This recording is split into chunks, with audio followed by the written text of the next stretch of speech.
The pop superstar adjusted my earpiece and, on instinct, kissed my hair. We both froze. It was a reality show about divorce, and we were from different couples. After I divorced Ashton, everyone thought I'd be the one clinging to him. He had announced our marriage at the peak of his fame, after successfully transitioning his career and finally winning awards. My name would always come up. How did she get so lucky? People would ask. She doesn't deserve him.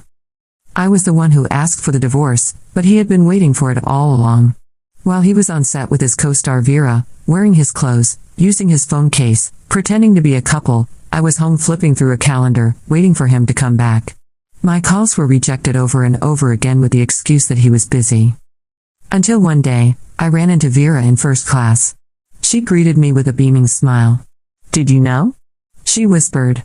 "I paid for this flight with his card." She was doing it on purpose, trying to provoke me into divorcing him. I gave her what she wanted. I went home, packed, and was gone within 30 minutes. I don't want things other people have already touched and soiled. Thank God we didn't have children. Ashton leaned against the doorframe, watching me. His reaction was muted. He only asked, "What else do you want? Your phone?" I nodded. He was surprised but handed it over without a fight. In the years when he loved me most, when I was beside him as he climbed from obscurity to stardom, I had always been his one and only pinned contact. Now, I had been replaced. All that was left was do not disturb. We signed the papers. He gave me everything he had earned, just begging me to let him go quickly. He said he was truly in love with Vera. After signing a non-disclosure agreement, I left, thinking I would never hear from him again. A month later, he called. "We need to meet. We can't let the fans find out you cheated. The show still has to air." I arrived early to the break room. Ashton's manager was trying to persuade him. "You're divorced, but you're still a top-tier actor. And her? She's just a nobody waiting to become a joke. She's not going to take this lying down. So trick her. Tell her you want to do a divorce reality show with her. Let her think she still has a chance, make her grovel, make her beg. Then we'll edit it to make her look pathetic, and you get to keep your devoted lover image." The manager nudged him. "Are you listening?"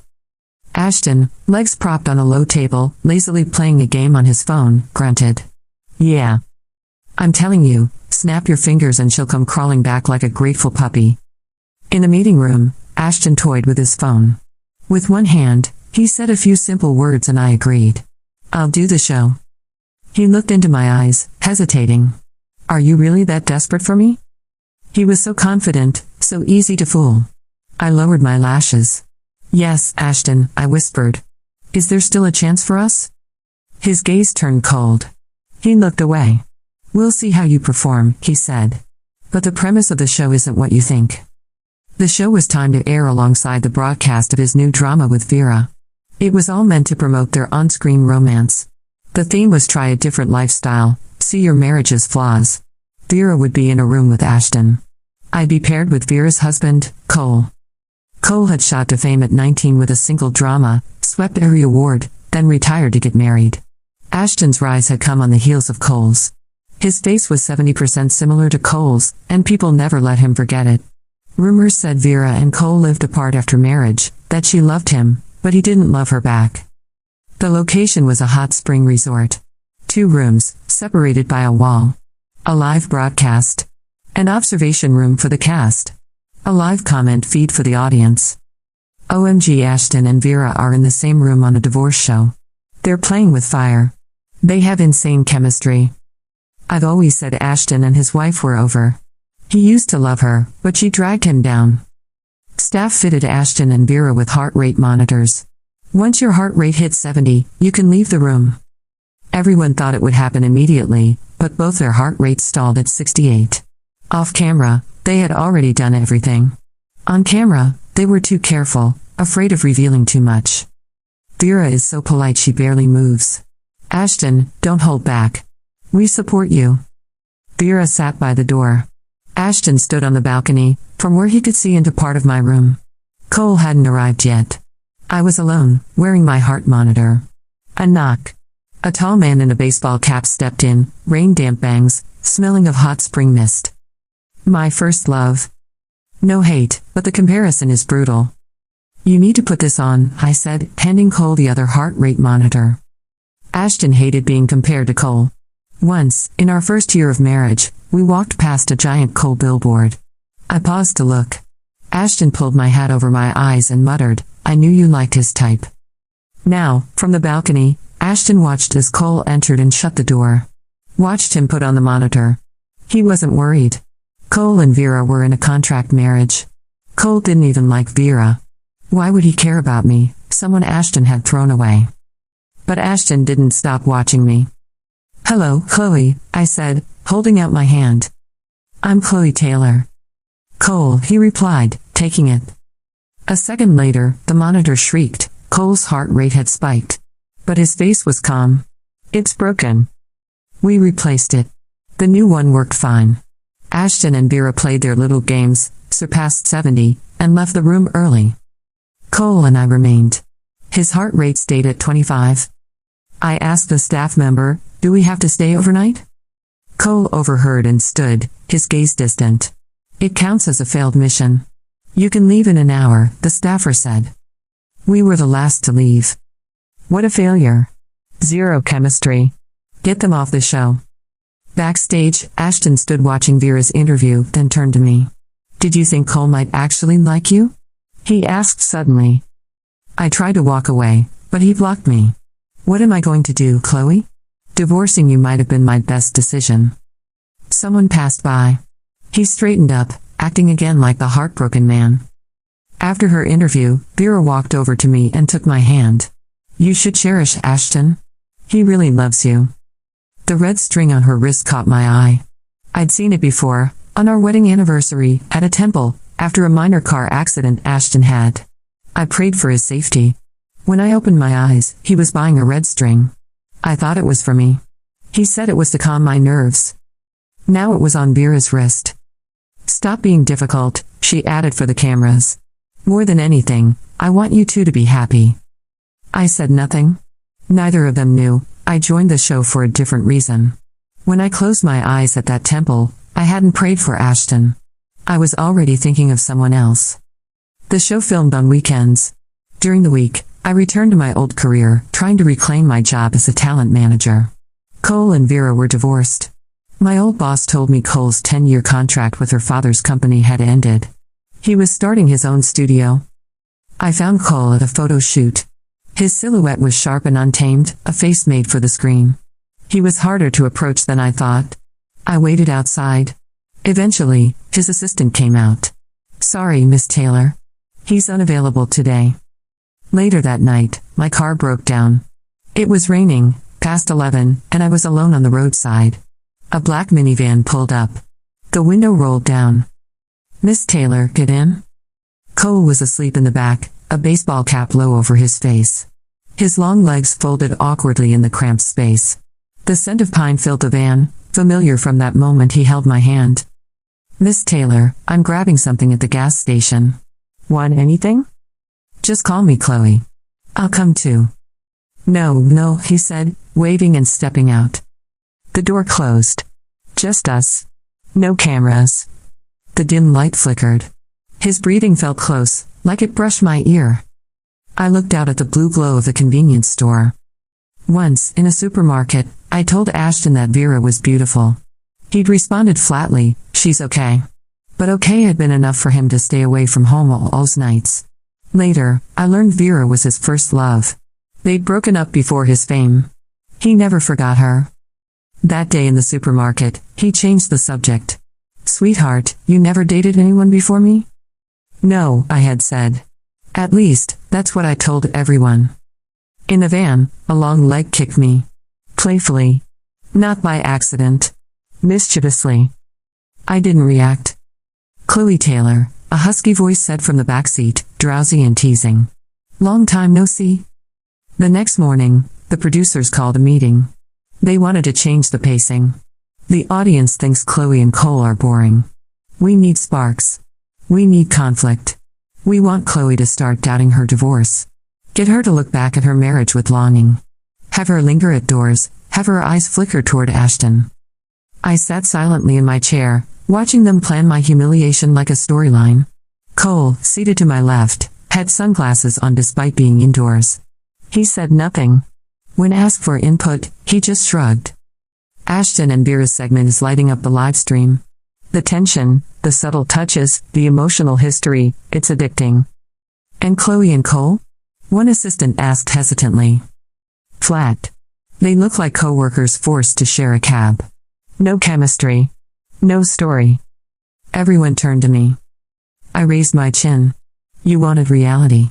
Let it unfold naturally. The producer sighed. Reality doesn't sell. Drama does. Cole stood up. Then write a better script. And walked out. I followed a moment later. Outside, he was leaning against the railing, wind tousling his hair. The hot spring mist curled around his silhouette, giving him a distant, dreamlike quality. Do you always walk out of meetings? I asked.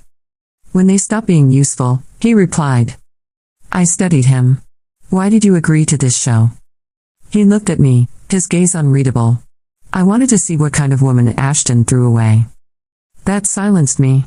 He pushed off the railing and walked past me. By the way, he said over his shoulder, I never said I didn't remember you. I should have asked what he meant. But I didn't. By the second weekend of filming, the audience had shifted. People were growing tired of Ashton and Vera's predictable rhythm. Their carefully calculated intimacy was starting to look rehearsed. Meanwhile, someone had clipped the moment Cole's heart rate monitor shrieked. That guy did not stay calm, read the caption. The video went viral. Suddenly, people were curious. Who was this man who showed no interest in his famous ex-wife, yet had a racing pulse when meeting Ashton's discarded bride? The next segment required us to go on a date. Not a real one, just a filmed outing to a nearby village market. The theme was reconnection. Cameras followed us through winding alleys, past lantern stalls and food carts. I tried to remain polite, professional. Cole, however, seemed relaxed. Like this was just another day. You're not talking, he said, tossing me a red bean pastry. People will think I'm intimidating. I'm observing, I replied, biting into the pastry. Still sweet? He asked. Still fake, I said. He grinned. We stopped by a shop selling prayer beads. I paused by the doorway, staring at a shelf of red strings. Cole leaned close, voice low. You're thinking of him? I turned. You don't know me. No, he said. But I used to. He picked up a string and tied it loosely around my wrist. For calm nerves? I asked mockingly. For whatever you want it to be, he said, then walked out. That night, I reviewed the footage. In the observation room, Ashton sat with Vera. When they played our market segment, Vera shifted. He's flirting with her, she said. Who? Ashton asked. Cole. Ashton scoffed.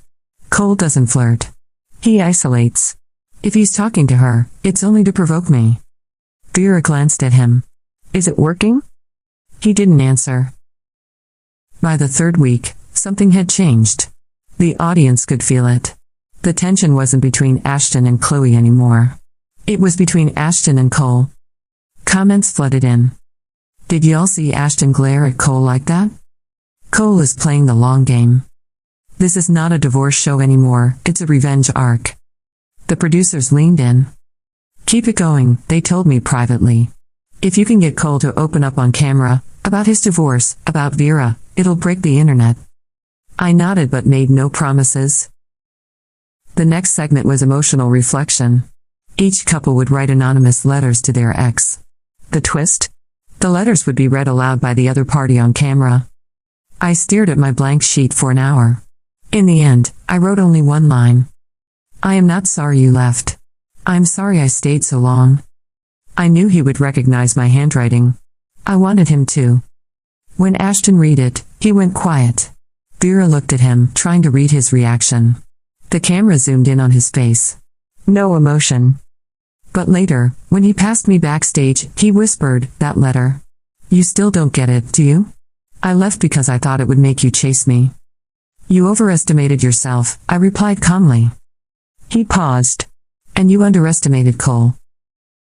That night, Cole and I shared a dinner segment. A quiet table under lantern light, a camera mounted behind a bush. He poured tea. You didn't write your own letter, did you? I blinked. Excuse me? That sounded like something I said to Vera. Maybe we've both wasted time on people who didn't deserve us. He looked at me for a long time. What did Ashton do to you? He asked.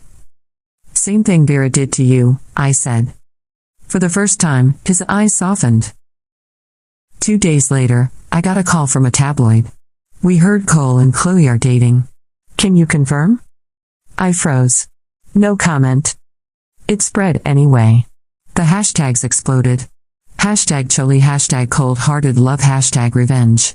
Couple. My phone buzzed nonstop. My old boss called. Congratulations, she said. You just saved your career. The following weekend, Ashton snapped. It was during a segment where we were all placed in a circle to answer fan questions. A random card asked, "What do you regret most?" I was about to speak, but Ashton interrupted. "I regret marrying someone who never really loved me." Silence fell. Then Vera said softly, "We all make mistakes." I turned to Ashton. "You wanted a trophy. I was your biggest fan. You just didn't want to admit it." He stood abruptly and walked off set. Later, the producers huddled. "Should we cut that?" "No," the director said. "That was the realest moment we've had." That night, Cole knocked on my door. No cameras. Just him, holding 2 cups of coffee. "I don't do relationships," he said. "But if I did, I'd want someone like you." I didn't know what to say. He handed me the cup. "And I never forgot you," he added. "From before?" I asked. He nodded. "You were the girl with the blue umbrella outside the audition studio. I was late. You shared it with me in the rain." I stared. "You were cold. And kind. That was 10 years ago." He smiled. "Some things stay." I looked at the coffee, then at him. "Cole," I whispered. "Are we acting now? Or is this real?" He stepped closer. "That depends," he said, "on whether your heart rate just spiked." The next morning, there was a production delay. Heavy rain had collapsed part of the outdoor set, and everyone was confined indoors.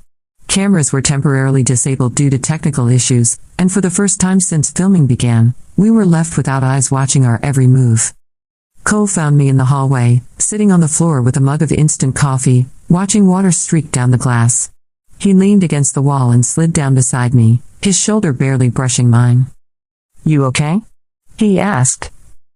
"No cameras," I said quietly. "It feels strange. It feels honest." I didn't respond. We sat in silence. The rain sounded like static, like a blanket over the world. Then, without turning, he said, "Why did you really join this show?" I hesitated. Then, finally, because no one believed me when I said I left Ashton. Cole looked at me. I wanted them to see what he was like. What he became. The man I married died years ago. This version. I don't know who he is. "I know that feeling," he said. He pulled out his phone and opened a folder. Without warning, he handed it to me. Photos. Dozens of them. Vera and Ashton together. Hotel lobbies.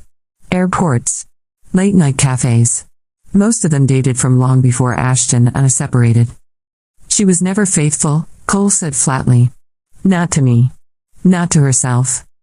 I handed the phone back slowly. "Why show me this now?" "Because I think we're done pretending." That afternoon, the producers gathered everyone in the common area.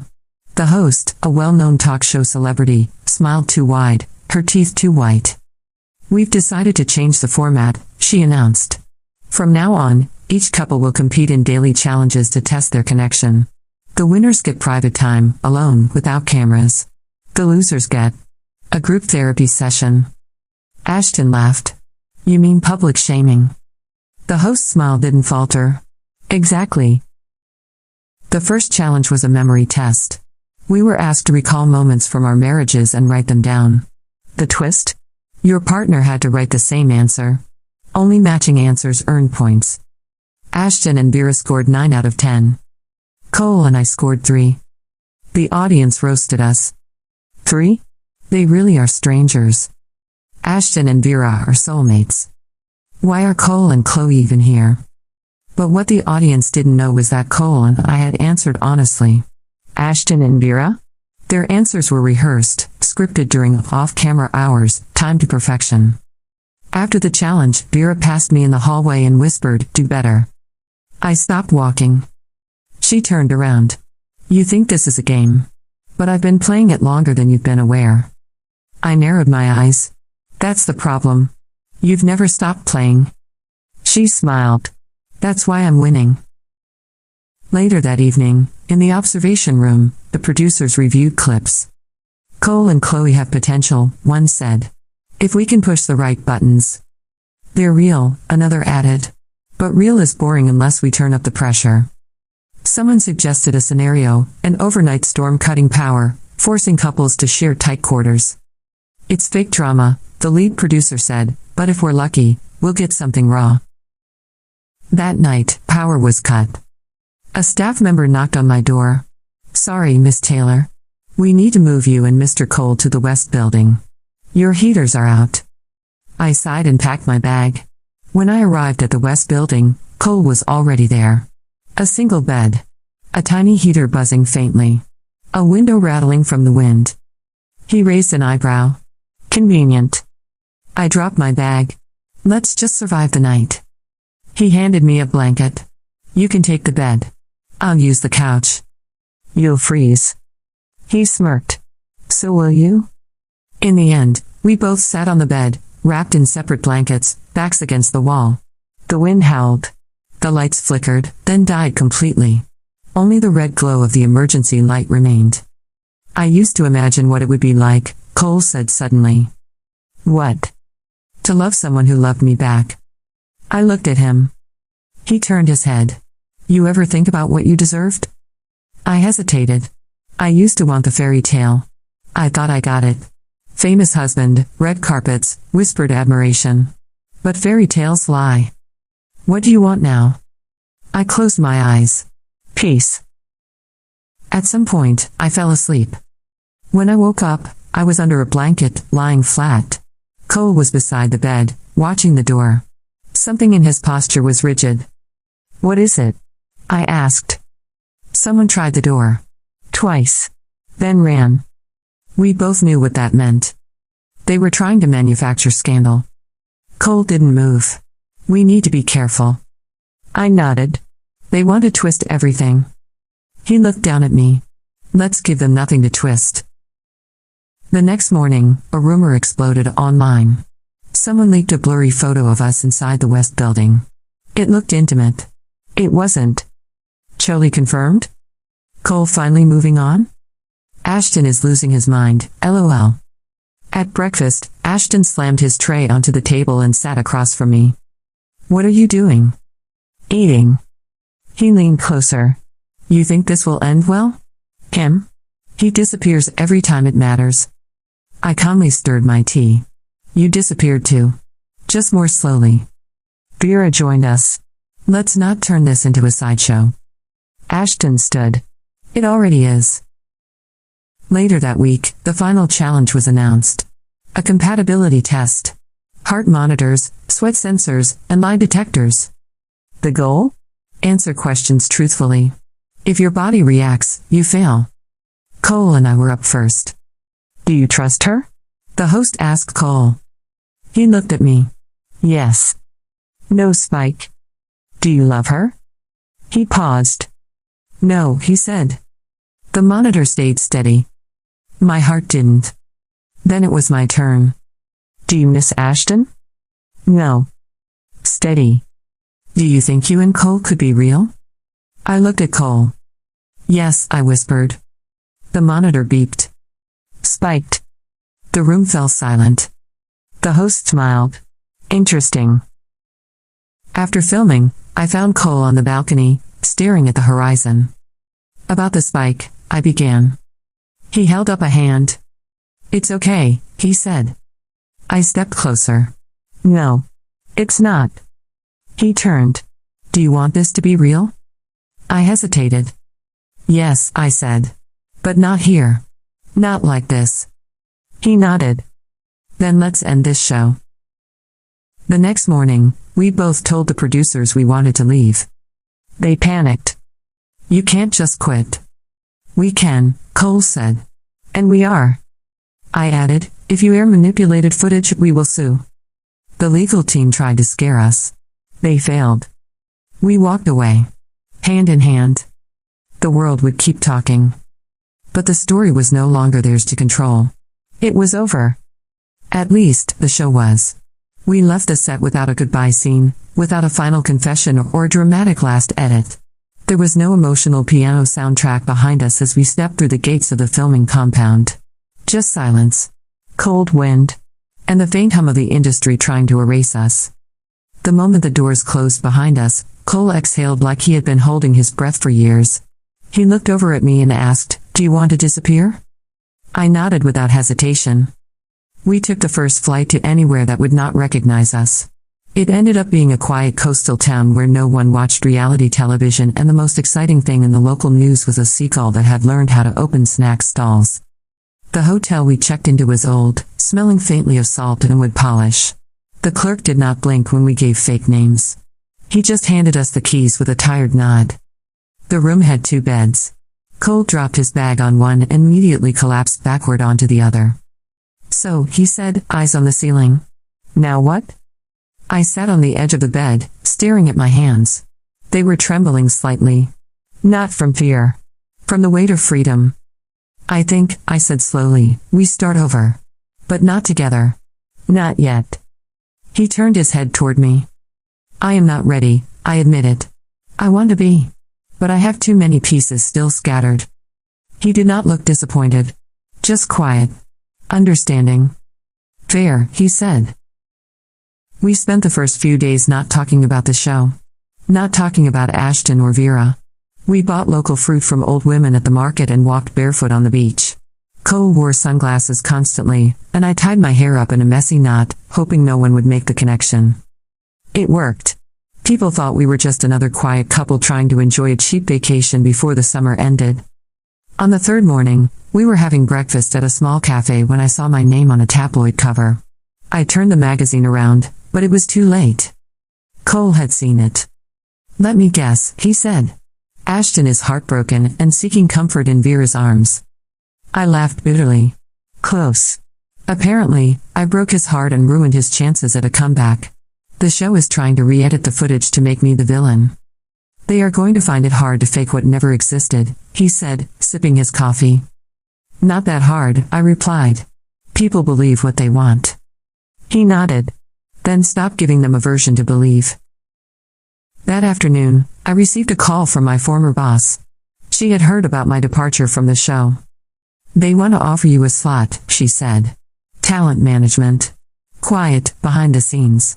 You still have people who remember you as smart, loyal, strategic. I hesitated. What's the catch? You cannot go on record about the show. Or Ashton. Or Vera. Or Cole. Even though I walked away? I asked. They are scared of you now, she said. That is power. But it also means you are dangerous. I said I would think about it. When I hung up, Cole was sitting at the edge of the balcony railing, staring at the waves. I joined him. They want me to come back to work, I said.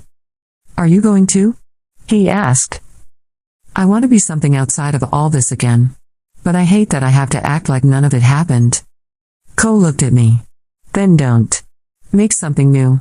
Something that doesn't need their permission. I smiled faintly. Like a studio? He raised an eyebrow. I was thinking a podcast. I laughed. You talking? He grinned. Okay, you talking. I will do sound effects. It was the first time I had laughed like that in weeks. But peace, as always, was short-lived. A week later, Vera posted a picture.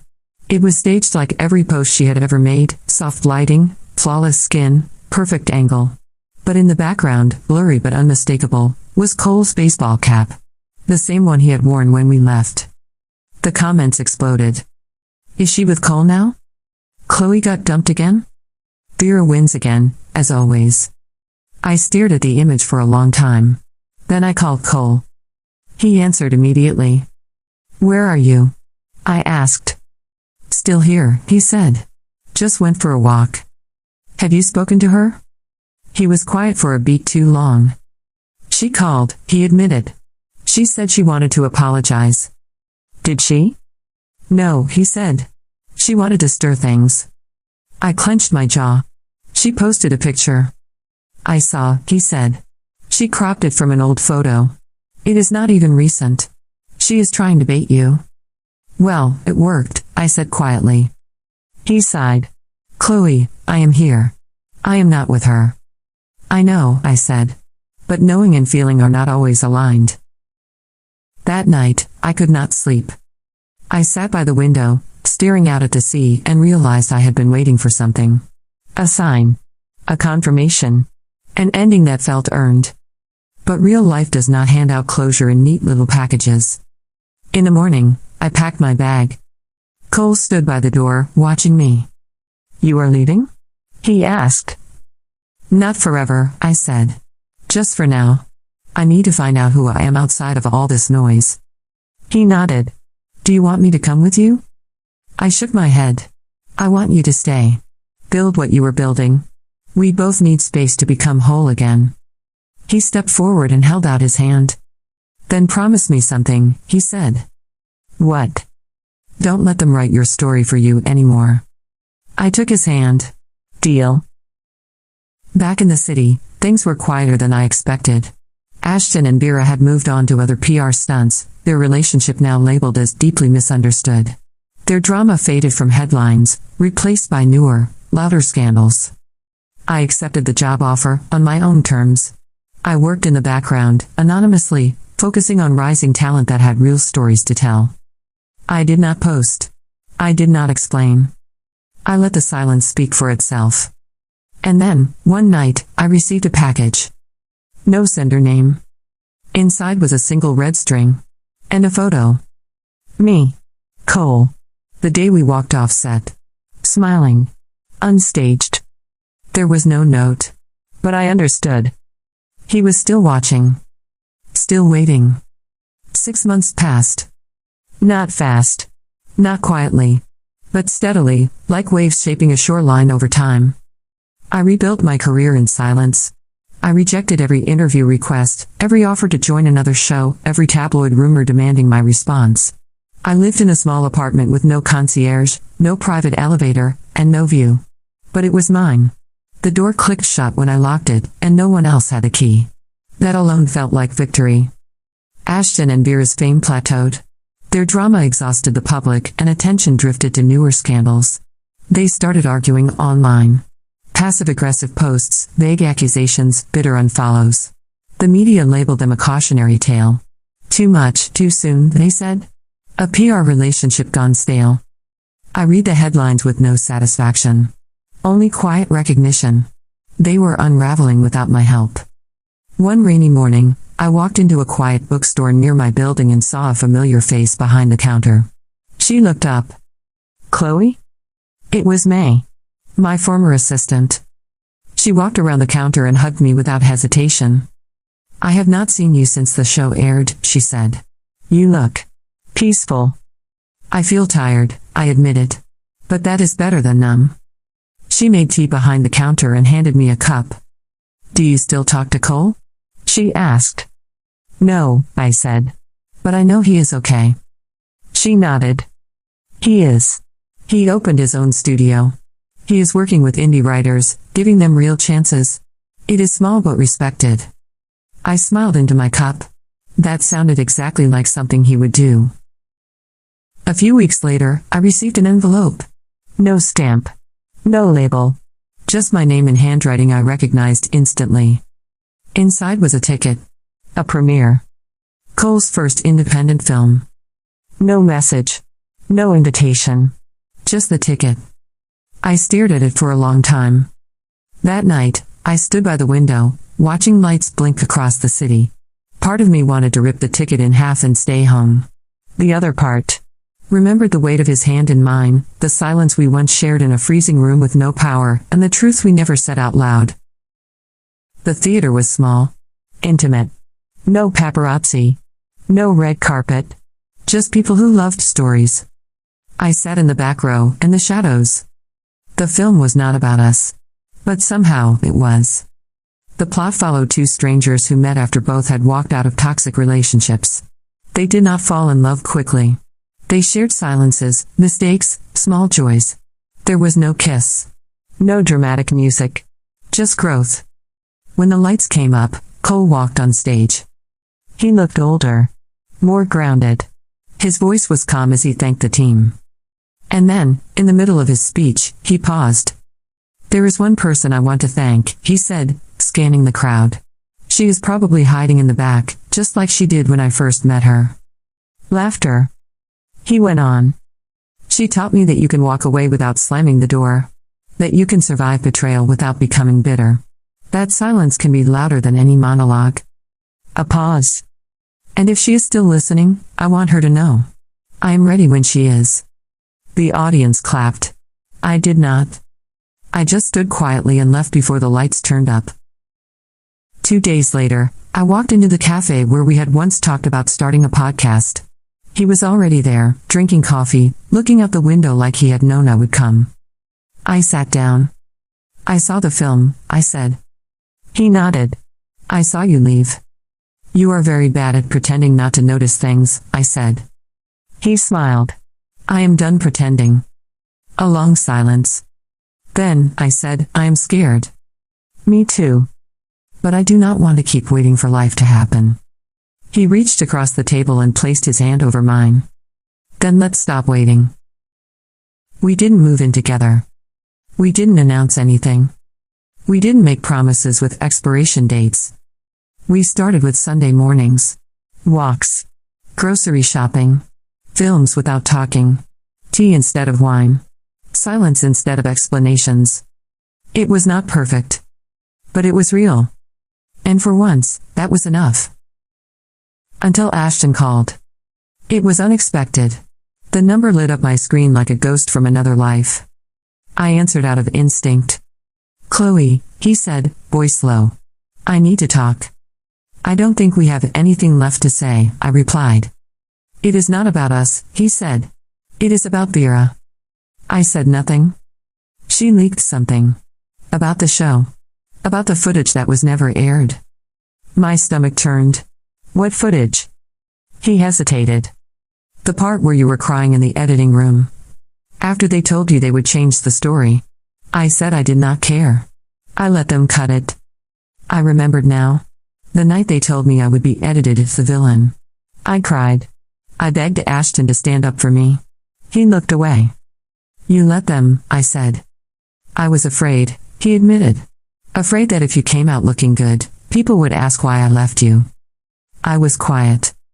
"She leaked it to hurt me," he said. "But it makes you look human." "Because I am," I said. He laughed bitterly. "I forgot that." "I didn't," I said. Then I hung up. The footage leaked online. It spread fast. People saw the tears. The silence. My face crumbling when I was told to smile more, cry less, pretend to be grateful for betrayal. The public reaction was swift. Apologies. Hashtags. Think pieces. But I didn't post anything. I did not comment. I simply watched. Then I opened my laptop and began typing. Not a tweet. Not a statement. A script. Cole read the first draft a week later. "It is beautiful," he said. "But raw." I wanted to be raw. "Will you star in it?" "No," I said. "I lived it. I want someone else to give it a voice." He nodded. Then asked, "May I produce it?" I smiled. "Only if you keep the ending quiet." And he did. The film came out a year later. It was not labeled as autobiographical. But everyone knew. People cried. They stood in long lines. They told strangers beside them in the theater, "This feels real." Because it was. I watched the premiere from my couch. Cole sat beside me, holding my hand. When the credits rolled, my name appeared under writer. Nothing more. And for the first time, I did not feel erased. I felt seen. The film was released under the title The Ones Who Left Quietly. It traveled through film festivals like a whispered story, gathering momentum without needing controversy. People leaned in to hear it, not because it screamed, but because it refused to. Critics praised its restraint. Viewers wept during scenes that had no music, only breathing. One line, repeated 3 times in different moments, became the core of it all. I am not angry. I am just done. And somehow, the world understood. For the first time, I stopped feeling like I owed anyone an explanation. I no longer needed to correct false headlines. I no longer needed to prove I had been honest. I no longer needed Ashton's silence to end before I could speak. The world kept spinning. Ashton retired from acting the following spring. He moved overseas, citing burnout and spiritual realignment. Whether it was true or not, I no longer cared. Vera tried to pivot to directing, but the audience that once worshipped her had grown tired. Her name no longer trended unless it was followed by the word apology. Cole's studio grew slowly, organically. He did not chase headlines. He chose scripts that felt dangerous in quiet ways. Stories about failure. About hesitation. About the spaces between choices. And me? I kept writing. Sometimes about people like me. Sometimes about people I never had the courage to be. But always with one rule. The women in my stories never begged to be loved. They only asked to be left in peace. On the 1-year anniversary of the film's release, I was invited to speak at a university seminar about storytelling and ownership. I almost declined. But something in me said it was time. The hall was packed. I stood behind a podium, staring at rows of students who were looking at me not like I was a scandal, or an ex-wife, or a footnote in someone else's tabloid rise. They were looking at me like I mattered for my own reasons. I began. When someone takes your truth and edits it, you have 2 options.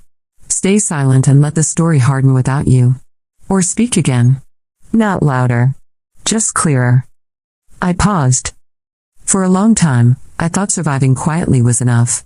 But there is power in telling your story, not to change the past, but to give your present a name. Later, a girl approached me after the event. She was shaking slightly. I watched your film 3 times, she said. It made me walk away from someone who kept asking me to shrink. I did not know what to say. So I just hugged her. That evening, I met Cole at a small restaurant we both liked, no menu, just the chef's mood and a blackboard with chalked scribbles. He poured wine. Did you speak your truth today? He asked with a grin. Mostly, I said. He raised an eyebrow. I left out the part where I still cry sometimes when I pass old billboards of Ashton. Even now? He asked. No. Not for him. For her. The version of me who thought she wasn't allowed to take up space. He reached across the table, covered my hand with his, and said nothing. We finished dinner. He walked me home. He did not ask to stay over. He never did. He waited for invitations. He never imposed. But that night, I opened the door wider. Time passed. Not in dramatic arcs, but in ordinary rituals. Sunday groceries. Shared playlists. Movie drafts passed back and forth. We never labeled anything. We didn't post photos or exchange rings. We simply stayed. Stayed honest. Stayed open. Stayed curious about one another. And that, to me, was the loudest love I had ever known. One day, while packing up a stack of old notebooks, I found the original outline for the divorce reality show. It was covered in producer notes, edits, staging ideas. There, in red ink, was a line circled twice. Create narrative tension by making the ex-wife jealous. Let her fall apart. I stared at it for a while. Then I took a pen and wrote beneath it. She didn't fall apart. She stepped aside and built something better. Years later, when The Ones Who Left Quietly was inducted into a national archive of films that reshaped public storytelling, they asked me for one quote to be engraved beside the plaque. I sent them this. Not every ending needs applause. Some need only the quiet dignity of survival. They approved it without edits. The final time I saw Ashton was not planned. I was walking through a museum, lost in thought, when he appeared near a sculpture I had barely noticed. He looked older. Grayer. Softer. He nodded once. I nodded back. No words. We passed each other like strangers who shared an echo. I did not feel anything. And that was the miracle. One evening, as Cole and I watched the sun fall below the skyline, he asked, "Do you ever regret it?" "The show?" "Everything," he said. "The beginning. The collapse. The rebuilding." I thought about it. "No," I said finally. Because the version of me who stayed silent could never have written the life I have now. He leaned his head against mine. We sat that way until the stars came out. No promises. No applause. Just the peace we earned.